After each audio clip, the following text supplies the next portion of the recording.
प्रदीप बेटा, मैं कह रही थी कि तू अपनी बहन निशा के लिए रिश्ता ढूंढना शुरू कर दे, लेकिन ध्यान रहे परिवार ऊंचा होना चाहिए जहां मेरी बेटी जिंदगी भर ऐश कर सके। ये तुम कैसी बातें कर रही हो माँ? ऊंचे परिवार में शादी करने के लिए खर्चे भी ऊंचे करने पड़ते हैं। अब मैं अकेला कितने सारे खर्चे उठाऊंगा? प्रदीप ने नाराजगी जताते हुए कहा।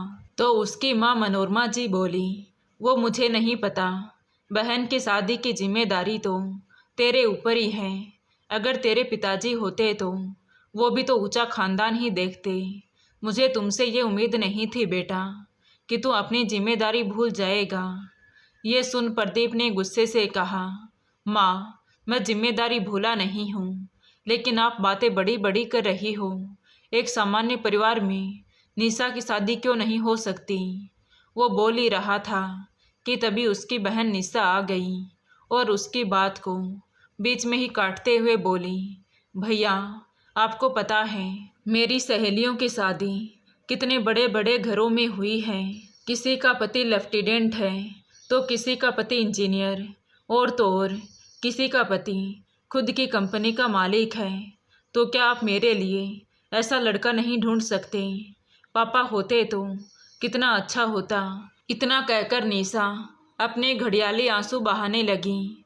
तो प्रदीप ने उसे समझाने की कोशिश की कि देखो निशा, अगर इतना अच्छा लड़का ढूंढेंगे तो वो दहेज कितना मांगेगा, तुम ये नहीं सोच रही हो। तभी वहाँ पर प्रदीप की पत्नी पवित्रा भी आ गई और उन सबको चाय देते हुए बोली, अरे निशा दीदी, तुम्हारे भैया सही तो कह रहे हैं, तुम समझने की कोशिश करो। अगर इतने बड़े घर में शादी करेंगे तो दहेज भी बहुत देना पड़ेगा। निशा कुछ बोलती उससे पहले ही मनोरमा जी ने तुरंत कहा, अरे बहू, तुम दोनों नौकरी करते हो तो इतना सोचने की क्या बात है? अगर दो ननद होती तो क्या उनकी शादी नहीं करते? अब दो का खर्चा एक के ऊपर लगा दो। ये सुनकर पवित्रा हक्के बक्की रह गई। उसे मन ही मन बहुत गुस्सा आ रहा था कि वो तो पहले से ही प्रदीप का लोन उतार रही है। उसने तपाक से अपनी सासू माँ से कहा कि माँ जी, आप ऐसी बातें कैसे कर सकती हैं?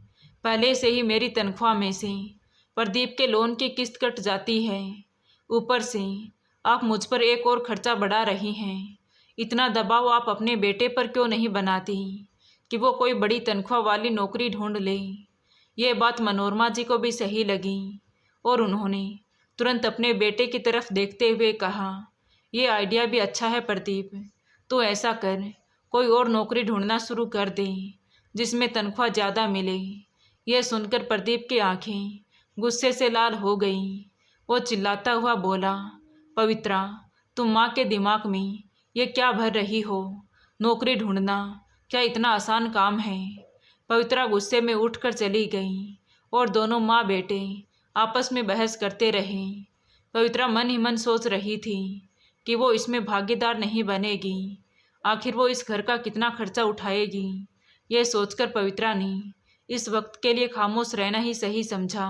अगले दिन सुबह 8 बज गए थे, लेकिन निशा अभी तक सो रही थी। यह देखकर पवित्रा को बहुत गुस्सा आया। उसने अपनी सास मनोरमा जी से कहा, मम्मी जी, आप अपनी बेटी की शादी करने की बात कर रही हैं, पर वो तो बिस्तर पर पड़ी देर तक सोती रहती हैं। आखिर इतनी देर तक सोएगी तो कैसे काम चलेगा? ससुराल में जाकर तो बहुत काम करने पड़ते हैं। अब मुझे ही देख लीजिए, सुबह सुबह घर का इतना सारा काम करने के बाद मुझे नौकरी पर भी जाना पड़ता है। यह सुनकर मनोरमा जी तिलमिला उठी और दहाड़ते हुए बोली, देख बहू, मेरी बेटी के पीछे पड़ने की कोई ज़रूरत नहीं है। अरे मायके में ही तो आराम के दिन होते हैं, और ये क्या, तू रोज़ रोज़ मुझे नौकरी का एहसान दिखाती रहती है। वो तो मेरी मजबूरी है जो अभी तुझे नौकरी करने के लिए कह रही हूँ। मेरी बेटी की शादी हो जाए फिर मैं तुझे पूछूंगी भी नहीं। यह सुनकर पवित्रा गुस्से से आग बबूला हो गई। उसने तुरंत कहा, मम्मी जी, घर का काम तो अभी से ही सीखना पड़ेगा। ससुराल में कोई काम नहीं सिखाता। निशा की शादी हो या ना हो, मैं तो अभी भी घर के लिए ही कमाती हूँ। लोन आपके बेटे ने लिया है और किस्त मैं भर रही हूँ। ये कहकर पवित्रा गुस्से में पैर पटकती हुई रसोई में चली गई और टिफ़िन की तैयारी करने लगी। इधर बाहर बैठी मनोरमा जी गुस्से में दांत पीसकर रह गई। पवित्रा ने जल्दी से नाश्ता तो बना दिया, लेकिन जल्दबाजी में अपना टिफ़िन घर पर ही भूल गई। उसके जाने के बाद मनोरमा जी ने टिफ़िन खोलकर देखा तो उसमें 2 तरह की सब्जी देखकर आग बबूला हो गई और अपने बेटे से जाकर बोली, ये देख बेटा, टिफ़िन में कितना सारा खाना लेकर जाती है और 2-2 तरह की सब्जी। कल तो हमें खर्चे को लेकर इतना ज्ञान दे रही थी और खुद को इतना खर्चा करते इसको शर्म नहीं आती।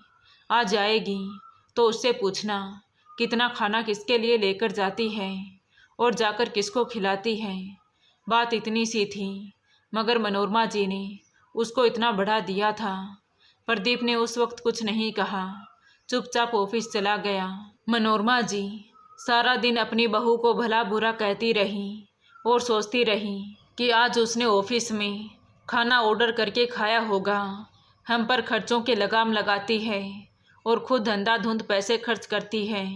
अरे मेरी बेटी की शादी में कुछ दे देगी तो इसका क्या घट जाएगा। निशा भी माँ के गुस्से को हवा दे रही थी।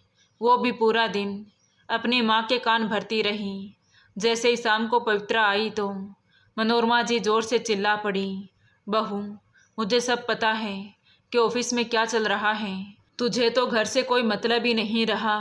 सास की बात सुनकर पवित्रा को गुस्सा तो बहुत आया, लेकिन वो थकान के कारण कुछ नहीं बोली और सीधी कमरे में चली गई। तभी मनोरमा जी ने पीछे से आवाज़ लगाकर कहा, अब जाकर चाय बनाएगी या फिर तेरे बाप को बुलाऊं। ये सुनकर तो पवित्रा के तन बदन में आग लग गई। वो दनदनाती हुई आई और बोली, मम्मी जी, अब तो मेरे बाप को बुला ही लीजिए और चाय पीने के लिए प्रदीप के बाप को बुला लेना। ये सुनकर तो मनोरमा जी की आंखों में भी अंगारे फूट पड़े। बहू, तेरी हिम्मत कैसे हुई अपने ससुर जी के बारे में ऐसे घटिया शब्द बोलने की। माँ जी, आप भी तो मेरे स्वर्गवासी पिता के लिए ऐसे ही शब्द बोल रही हो। जब आपको शर्म नहीं आई तो फिर मुझे क्यों आएगी। आपको अपनी जुबान पर लगाम ही नहीं है। जब देखो मेरे पीछे पड़ी रहती हैं। ये कहकर पवित्रा वहाँ से चली गई और मनोरमा जी वहीं बैठकर रोने का ढोंग रचने लगी। आज तो इसने मेरे पति को भी नहीं छोड़ा। कैसी बहू घर में आ गई है।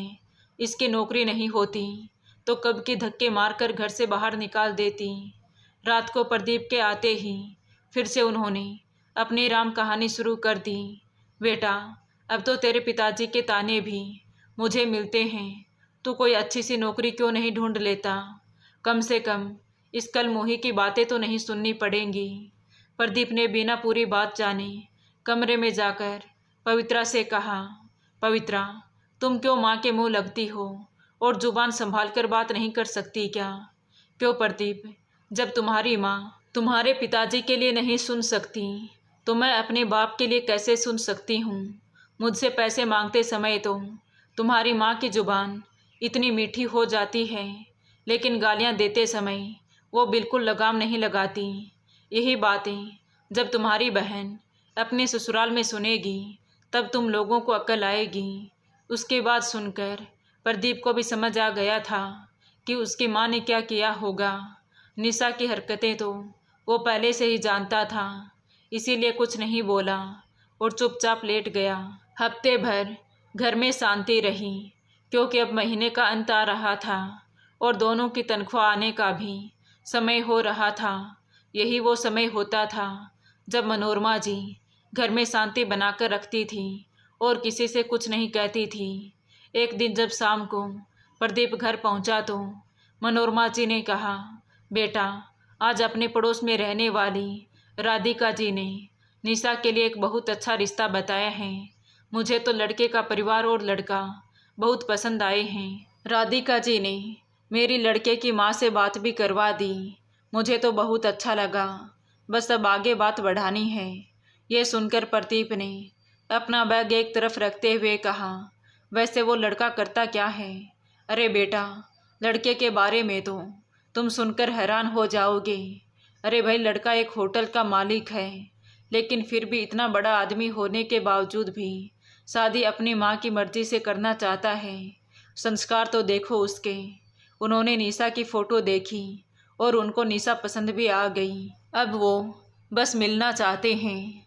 तभी रसोई में चाय बना रही पवित्रा तुरंत चाय लेकर बाहर आई और बोली, मम्मी जी, फिर तो निशा दीदी से कहिए कि अब घर संभालना सीख ले, सुबह जल्दी सोकर उठना भी शुरू कर दे, नहीं तो ससुराल में बहुत सुनना पड़ेगा।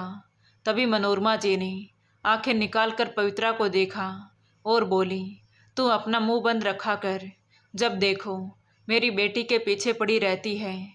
तो पवित्रा गुस्से में वापस चली गई, क्योंकि उसे पता था कि अब यहाँ पर ऐसी बातें होंगी जिसे सुनकर उसके तन बदन में आग लग जाएगी। लेकिन तभी उसके कानों में मनोरमा जी की आवाज़ पड़ी, देख बेटा, मैं सोच रही हूँ बहू के जेवर निशा को शादी में चढ़ा देंगे। सामान का इंतजाम तुम्हारे लोन से हो जाएगा। उन लोगों की डिमांड एक गाड़ी की है, उसके लिए मैंने कह दिया है कि शादी के बाद दे देंगे। ये सुनकर प्रदीप ने गुस्से से कहा, माँ, आपने इतने बड़े लेन देन की बात कर ली और मुझसे पूछा तक नहीं। अरे उस लड़के का होटल है भी या नहीं, अभी तो इस बात की भी इंक्वायरी नहीं की। अरे बेटा, वो सब जिम्मेदारी मेरी है, बस तुम पैसों का इंतजाम कर लो। बहू के घर से आए इतने सारे गिफ्ट अभी तक पैक रखे हैं, उनको भी निशा को दे देंगे। पवित्रा ये सारी बातें अब कान लगाकर सुन रही थी, जिसे सुनकर उसके अंदर अब ज्वालामुखी फटने को तैयार थी। तभी मनोरमा जी ने फिर से कहा, जा बेटा, तू उस महारानी से बात कर ले, क्योंकि उससे बात करना मेरे बस की बात नहीं है। उसे तो अपनी ननद की शादी की कोई फिक्र ही नहीं है। अब प्रदीप जैसे ही कमरे में गया तो पवित्रा ने कहा, प्रदीप, मैं कल ऑफिस में इस्तीफ़ा दे दूंगी। अब नौकरी कर करके थक चुकी हूँ मैं।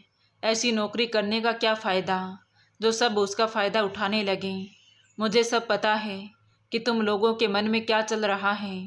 ये सुनते ही प्रदीप आंखें लाल करके बोला, कोई ज़रूरत नहीं है इस्तीफ़ा देने की।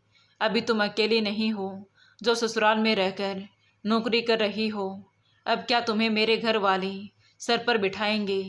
तभी वहाँ पर मनोरमा जी आ गई, जो बाहर कान लगाकर उनकी बातें सुन रही थी। वो ज़ोर से चिल्लाकर बोली, बहू, कान खोलकर सुन ले, जब तक तेरी ननद की शादी नहीं हो जाती तू नौकरी नहीं छोड़ेगी। ये मेरा आखिरी फैसला है। तभी पवित्रा ने कहा, अच्छा, बहू के मायके का सामान ननद को देने की बात हो रही है, यहाँ तक कि आप मेरे जेवर भी निशा को देने की बात कर रही हो। अरे आपको शर्म आनी चाहिए। अगर आपकी इतनी हैसियत नहीं है तो इतने बड़े ख़ानदान का लड़का क्यों देखा है। अब आप भी मेरी बात कान खोलकर सुन लो कि मैं कोई लोन लेने वाली नहीं हूँ और कल को ये नौकरी भी छोड़ दूँगी, क्योंकि मैं भी सुकून से रहना चाहती हूँ और इस रोज़ रोज़ की भाग दौड़ से थक गई हूँ, क्योंकि तुम्हारी बेटी कामचोर है जो मेरी कोई मदद भी नहीं करती। मनोरमा जी ने तुरंत चिल्लाकर कहा, बहू, जुबान संभाल कर बात कर, तुझे लोन भी लेना पड़ेगा और नौकरी भी करनी पड़ेगी। अरे तुम्हें मेरी बेटी से जलन हो रही है कि उसको इतना अच्छा रिश्ता मिल गया है, इसीलिए तू नहीं चाहती कि इस घर में मेरी बेटी की शादी हो।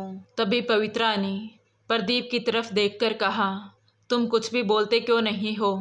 तुम्हारी माँ बहन मेरे पीछे पड़ी हैं, मुझे कर्ज तले दबा लेना चाहती हैं। अगर आज तुम कुछ नहीं बोले तो कल देखना कि मैं क्या करती हूँ। पवित्रा की बात सुनकर प्रदीप चिल्ला पड़ा, तुम में से कोई भी मुझे शांति से सोचने का मौका नहीं दे रहे। तभी वहाँ पर निशा भी आ गई और बोली, हाँ हाँ भैया, मुझे सब पता है कि आप शांति से क्या सोचने वाले हैं। आप तो अपनी बीवी के आगे पीछे घूमते हो, क्योंकि वो नौकरी जो करती है, बहन का जीवन बनाने की बात आई तो पीछे हट रहे हो। तभी पवित्रा ने निशा को बीच में ही टोकते हुए कहा, एक तो कामचोर हो और लड़का तुम्हें ऊंचे खानदान का चाहिए। अरे ऊंचे खानदान में रहने के लिए खुद को भी उस काबिल होना चाहिए। कहीं ऐसा ना हो कि शादी के 2 दिन बाद ही तुम्हारा तलाक हो जाए। ये सुनकर मनोरमा जी जोर से दहाड़ी, बहू जुबान को लगाम दे, वरना तेरा खानदान यही इकट्ठा कर दूंगी।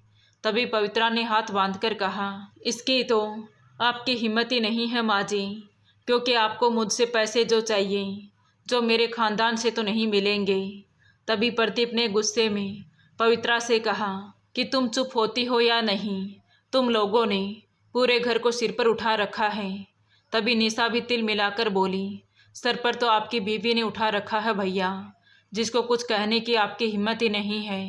भगवान करे ऐसा भाई दुश्मन को भी ना मिले। बोलकर निशा पैर पटकती हुई बाहर चली गई और पीछे पीछे मनोरमा जी भी चली गई। तभी प्रदीप ने तुरंत पवित्रा की तरफ देखा और शांति से बोला, पवित्रा, मुझे पता है कि तुम्हारी गलती नहीं है, मगर तुमने घर का माहौल बिगाड़ दिया है। अरे जरा सा चुप भी तो रह सकती थी। जब तुम्हें पता है कि मेरे ऊपर लोन चल रहा है तो नौकरी छोड़ने की बात क्यों कर रही हो? पवित्रा गुस्से से बोली, अरे जैसे तुम्हारी माँ मेरे जेवर देने की बात कर रही है तो तुम्हें क्या लगता है कि मैं इतनी आसानी से अपने जेवर उठाकर दे दूंगी? प्रदीप माथे को पकड़कर बैठ गया और सोचने लगा कि आखिर कैसे इस स्थिति पर नियंत्रित करें। माँ ने तो शादी करने की ठान ली है, ऊपर से लोन लेने का दबाव भी बना रही है। कर्ज लेकर शादी करने से कुछ मिलने वाला नहीं है, बल्कि हम और ज़्यादा कर्जे में डूब जाएंगे। मगर माँ को ये कौन समझाए? पवित्रा ने गुस्से में रात का खाना नहीं बनाया और मनोरमा जी बाहर बैठी बड़बड़ाती रही। प्रदीप ने बाहर से खाना मंगवाया तो मनोरमा जी उसी पर भड़क उठी कि ये सब इसके कारण ही हो रहा है। महारानी बिस्तर पर आराम फरमा रही है, मैं इसकी मन मर्जी चलने नहीं दूंगी। प्रदीप ने कुछ नहीं कहा और सब लोग रात को खाना खाकर सो गए। पवित्रा सुबह उठी, लेकिन उसने घर का कोई काम नहीं किया। जैसे ही सासू माँ ने चिल्लाकर चाय के लिए आवाज़ लगाई तो पवित्रा ने कहा, माँ जी, जिसकी शादी करने के सपने देख रही हो उसी से चाय भी बनवा लीजिए, ताकि चाय बनाना सीख भी जाएगी, ससुराल जो जा रही है। पवित्रा का टकासा जवाब सुनकर मनोरमा जी देखते रह गईं और पवित्रा तैयार होकर ऑफिस चली गई तो पीछे से मनोरमा जी आज पूरा दिन राधिका जी से लेन देन की बातें करती रही। राधिका जी ने कहा कि मनोरमा बहन, ऐसा लड़का तो ढूंढने से भी नहीं मिलेगा, इतने बड़े होटल का मालिक है। ये सुनकर तो मनोरमा जी और निशा फूली नहीं समा रही थी। यहाँ तक कि निशा ने अपनी सहेलियों से भी कह दिया कि उसकी शादी एक होटल के मालिक से होने वाली है। शाम को जब पवित्रा घर लौटी तो उसने किसी से कोई बात नहीं की, चुपचाप अपने कमरे में चली गई। तभी मनोरमा जी उसे सुना सुनाकर अपनी बेटी से कहने लगी कि बेटा, अब तो तेरे अच्छे दिन आने वाले हैं, अब तो तुझे रोज़ होटल का खाना खाने को मिलेगा। किसी को जलन हो रही है तो होने दे, मैं तो तेरी शादी वहीं करूँगी। पवित्रा चुपचाप अपने काम में लग गई। तभी प्रदीप भी आ गया तो पवित्रा ने सबके सामने आकर कहा कि मैंने आज नौकरी से इस्तीफ़ा दे दिया है, अब तुम अपना लोन अपने आप चुकाओगे, क्योंकि ये लोन तुमने लिया था। ये सुनकर तो सबकी आंखें फटी की फटी रह गई। प्रदीप को समझ में नहीं आ रहा था कि अब पवित्रा से क्या कहें। मनोरमा जी आंखें निकाल कर बोली, तेरी हिम्मत कैसे हुई इस्तीफ़ा देने की? मैंने तुझे मना किया था ना, तेरी वजह से इतना बड़ा रिश्ता हाथ से चला जाएगा। आखिर तूने अपनी जलन निकाल ही ली। उसी समय राधिका जी भी घर में आ गई और आकर बोली, मनोरमा बहन, तूने जवाब नहीं दिया कि शादी में कितना खर्चा करोगी। तभी सामने खड़ी पवित्रा ने राधिका जी से कहा, आंटी जी, यहाँ पर कोई शादी नहीं होने वाली है। यह सुनकर मनोरमा जी ने तुरंत कहा, बहू, तू पागल हो गई है क्या? इतना बड़ा रिश्ता ठुकरा रही है। माँ जी, जिसको आप होटल का मालिक समझती हो वो मालिक नहीं बल्कि एक वेटर है। बस उसने केबिन में बैठकर कुछ तस्वीरें खींच ली और वहीं आपको भेज दी। ज़रा आंटी जी से पूछिए कि वो झूठ क्यों बोल रही है। ये बात सुनते ही राधिका जी के होश उड़ गए कि पवित्रा को सच कैसे पता चल गया? तभी मनोरमा जी ने तुरंत कहा, बहू, राधिका पर इल्ज़ाम मत लगा। झूठ तो तुम बोल रही हो। माँ जी, झूठ मैं नहीं, आपकी ये पड़ोसन बोल रही है। कहते हुए पवित्रा ने अपने फ़ोन में एक छोटा सा वीडियो दिखाया जिसमें वो लड़का होटल में वेटर बनकर लोगों को खाना सर्व कर रहा था। यह देखकर तो मनोरमा जी के पैरों तले से ज़मीन ही खिसक गई और राधिका जी तुरंत उठकर वहाँ से खिसक गई। प्रदीप ने अपने माथे पर हाथ रखा और अपने माँ से बोला, माँ, हमारे साथ धोखा होने वाला था जिसके कारण हम कर्ज में डूबने वाले थे। ये तो पवित्रा के कारण हम बच गए। लेकिन पवित्रा, तुम्हें इस बात का पता कैसे चला? तभी पवित्रा ने कहा, आज मेरी सहेली का जन्मदिन था। वो मुझे एक होटल में लेकर गई थी। वहीं मैंने इस लड़के को देखा और पहचान लिया, क्योंकि उस दिन मैंने टेबल पर रखी इस लड़के की फ़ोटो देखी थी। अब मनोरमा जी और निशा के मुंह पर तो जैसे ताला लग गया था। तभी प्रदीप ने अपनी माँ से कहा, माँ, आपके कारण पवित्रा ने गुस्से में आकर नौकरी भी छोड़ दी। तो मनोरमा जी की आंखों में आंसू भर आए। वो धीरे से बोली, हाँ, सही कहा बेटा आपने। ये सब मेरे कारण ही हुआ है, बल्कि इसने तो अपनी ननद को भी बचा लिया, वरना निशा की तो जिंदगी ही खराब हो जाती। कहते हुए मनोरमा जी ने पवित्रा के सामने हाथ जोड़ दिए और बोली, मुझे माफ़ कर दे बहू, मुझसे बहुत बड़ी गलती हो गई। लेकिन अब मैं तुझे दोबारा नौकरी करने के लिए नहीं कहूँगी, बल्कि मैं खुद लोगों के घरों में जाकर काम करूँगी ताकि घर खर्चा चलाने में आसानी हो सके।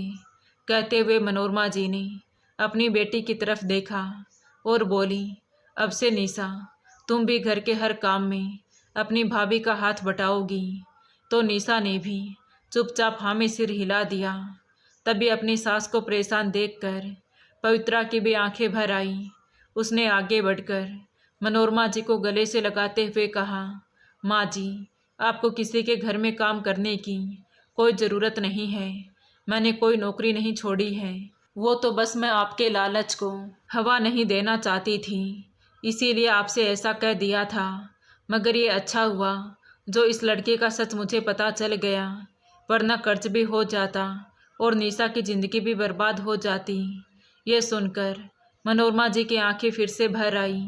उसने कहा, मुझे माफ़ कर दे बहू, मैंने तुम्हें क्या कुछ नहीं कहा, लेकिन फिर भी तूने मेरी बेटी की ज़िंदगी बचा ही ली। तभी पास में खड़ा प्रदीप भी ये सब देख रहा था और मन ही मन सोच रहा था कि आखिर उसकी माँ और बहन को अपनी गलती का एहसास हो ही गया है।